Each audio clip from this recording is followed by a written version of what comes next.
Muito bom dia, Joseval. Bom dia a todos. Aqui nessa mágica, né, do rádio se transformando em imagem. Olha, Joseval, além desta reforma da Previdência que está na pauta de uma forma insistente pelo governo, e dizem aí aliados do presidente que ele falou que será a última tentativa, se não aprovar no dia 19 a emenda da reforma da Previdência, e aí fica para o próximo presidente da República. Mas além desse projeto, 2 outros estão na pauta. O limite do salário do serviço público, né, que a Constituição é muito clara, em R$ 33.700 o salário de ministro do Supremo Tribunal Federal, e outro que vai regulamentar o tal abuso do poder. Mas olha, o presidente da Câmara, deputado Rodrigo Maia, ele na interinidade na presidência da República, quando o presidente estava em Davos, no Fórum de Davos, ele visitou os presidentes dos tribunais superiores e tentou negociar este texto do limite salarial. Veja bem, entendem integrantes do judiciário que o limite do salário seria esse mesmo, de R$ 33.700. Mas só que os chamados penduricalhos elevam salários aí até R$ 250 mil. São ajudas e pensões e ajuda de custo e somando tudo, outros direitos, né? Os chamados abusos adquiridos, e isso complica muito o salário da elite do serviço público, que se torna a elite salarial e elite econômica do Brasil. O Banco Mundial mostrou que 67% dos salários pagos no serviço público são maiores do que da iniciativa privada. Então, transforma a elite do Brasil, né, os servidores públicos. Tem alguma coisa errada, né? Pois bem, esse texto vai definir que ninguém, absolutamente ninguém, poderá receber mais do que o salário de ministro do Supremo. E a dificuldade aí está em entender por que setores do judiciário, né, não aceitam esta definição. Gente, R$ 33.700 não é salário de fome e nem salário de escravo, como chegou a dizer aqui a ministra dos Direitos Humanos. E veja bem, e agora o presidente tem dificuldades para definir isso.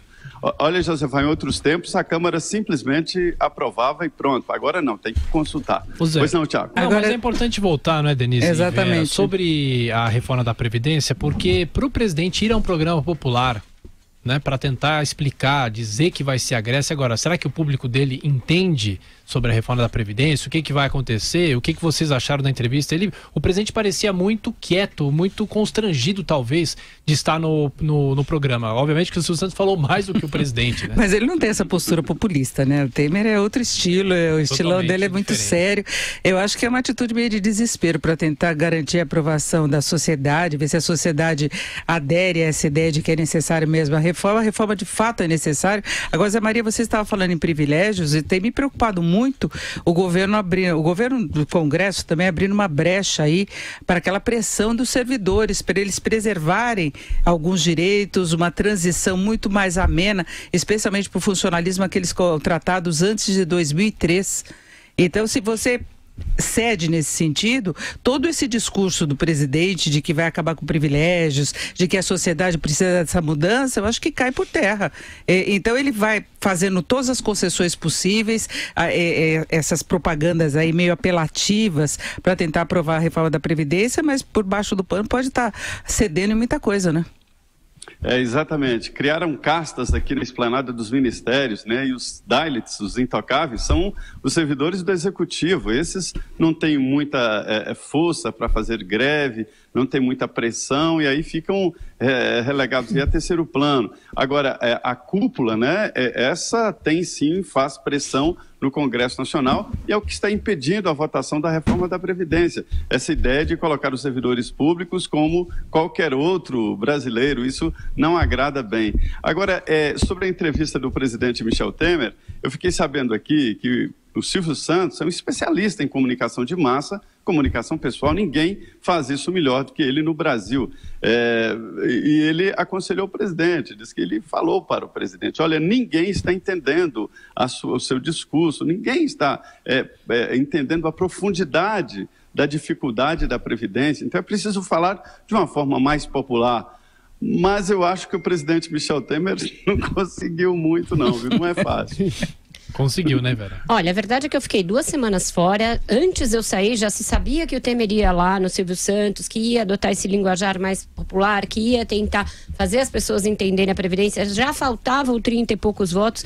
A impressão é que o governo passou 2 semanas cuidando de outras coisas menos importantes, por exemplo, o imbróglio da Cristiane Brasil, etc., e não cuidou nem de tornar palatável esse pronunciamento há tanto tempo anunciado pelo Temer, sabe?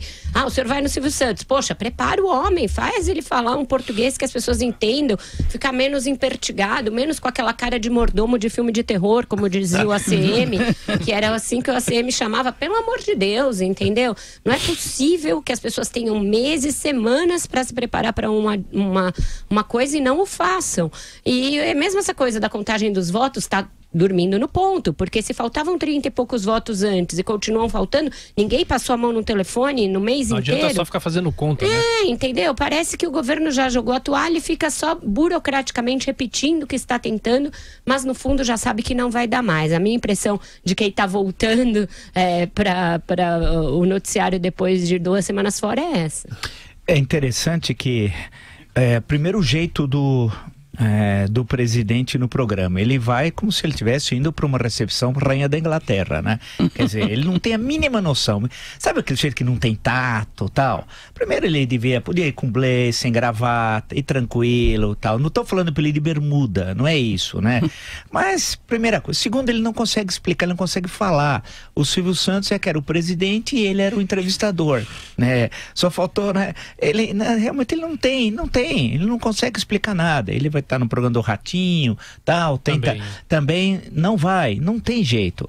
Então a grande questão é que isso é mal feito. O governo, olhando do lado do governo, sem entrar no mérito da reforma da Previdência, olhando do lado do governo, de comunicação, isso era para ser feito lá atrás.